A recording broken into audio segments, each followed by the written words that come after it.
Transformers Rise of the Beast is officially out, or it has been out for like at least a couple of days now.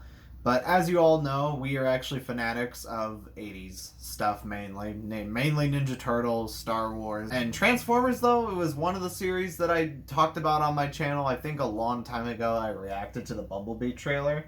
And it looked really cool. And then I watched it, and it was really enjoyable. Because it was one movie where Michael Bay wasn't behind the camera the entire time while making it, so they got somebody else to do it. And since we got a new director who directed Rise of the Beasts, it was pretty decent for a Transformers movie. It kind of follows the same formula as the other movies, though, but it's just not done as badly as it was in the last 5. You know? Like the first movie I can get by, though. The first movie it's like being injected into a needle of nostalgia, basically. So far, Bumblebee and Rise of the Beasts are perfect examples of what to do with the Transformers series. And apparently we're not going to get into spoilers, though, too much, though, because this movie did recently came out. And we're going to maybe at least talk about the things that we normally liked. So, Paul, what's the first thing that you liked? I did like Maximals in the movie. They were pretty interesting to watch and learn about. Yeah, the Maximals had... To be honest, though, this is a nitpick, though, so I'm going to just say that, like, the Maximals didn't really get a whole lot of screen time in the film. That's what I've been thinking about, too, because they deserved a little bit more from that. Yeah, with a movie you'd think is called Rise of the Beast, it literally would mainly focus on those guys, right? Yeah.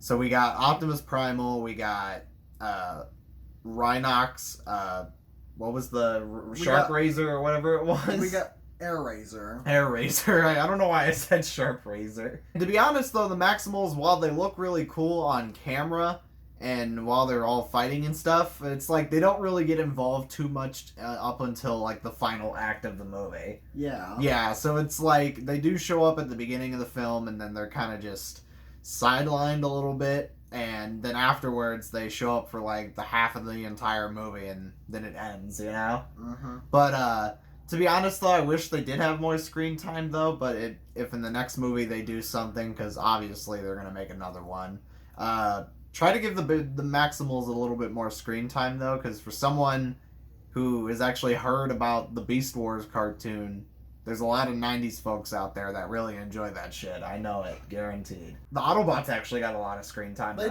They did. They were honestly the best part of the movie, though, because you got like a wide variety of characters that show up once in a while. You got Wheeljack, which actually looks a lot better than his previous counterpart. Like that... What were they thinking? This version of Wheeljack's actually... Pretty distinctive, yeah. He's not bad per se, but he's just mainly there to just show up and fight mainly. Yep. Optimus Prime, he actually looks really cool in this movie. They gave him a little bit more screen time too, as well in the previous movie. He was a little too mean at first, and then yeah, he was kind of a dick halfway through, and then afterwards it's the similarity with the other movies that happen with.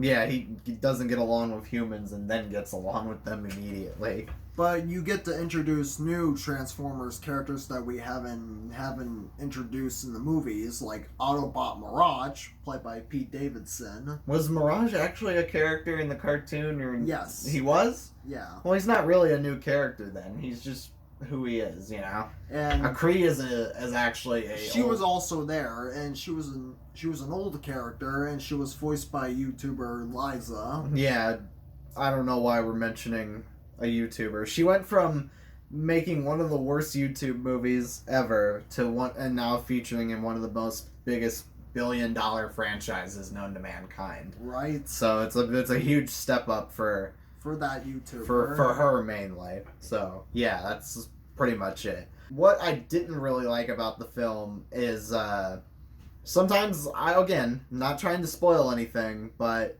there's a certain point in the final act where the humans do get to fight, but it's not in the way you think, mainly. So, if you guys want to go see that for yourself, you have to go watch it for yourself, because the third act, they started kind of just, like, pulling shit out of their ass, mainly.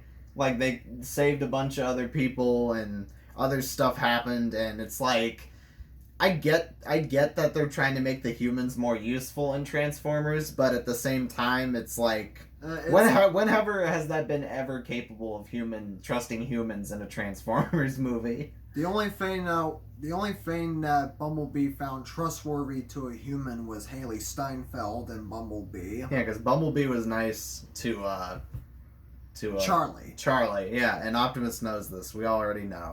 But Optimus has mainly trust issues because he's been at war on Cybertron for nearly 4 million years. He's a war criminal. Yeah, and it's also not a Transformers movie if Optimus Prime brutally kills the villain and commits a war crime. Overall, I got what I expected from a Transformers movie. I did too. And it was really fun because this was actually our first time watching a movie like this in theaters, and it was so goddamn loud. It was very loud. Dude, like, okay, can we talk about, this is a bit spoilery, but no, not really, it's in the trailers, but Unicron.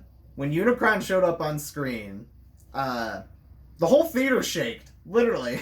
I literally felt my chair shake every time when Unicron was talking on screen. Yeah, I felt my chair shake too. It felt like it was like this. I felt like, no, it wasn't like that. It was kind of more like a soft, echoey type vibe. It wasn't that aggressive. If it was aggressive, it would have been like.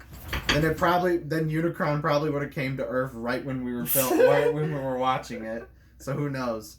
But yeah, Unicron I feel like deserved a little bit more screen time, even though he's supposed to be one of the biggest bads in all of Transformers. But maybe they're probably saving him up for other stuff soon. Yeah, because there's no other way they're just gonna leave him like that, right? Yeah. They're gonna bring him back soon. We know it. Overall, we got what we expected from a Transformers movie. It was really fun. I'm honestly gonna give Transformers Rise of the Beasts an A-. So even though there's some flaws, they're not really nitpicky, but they're a little nitpicky, but they're just not like important too much, you know? But overall, it was still a fun watch, and I got to at least enjoy watching 80s robot toys just beat the absolute shit out of each other. Right. So, yeah, I think that's about it for this video. So, see ya.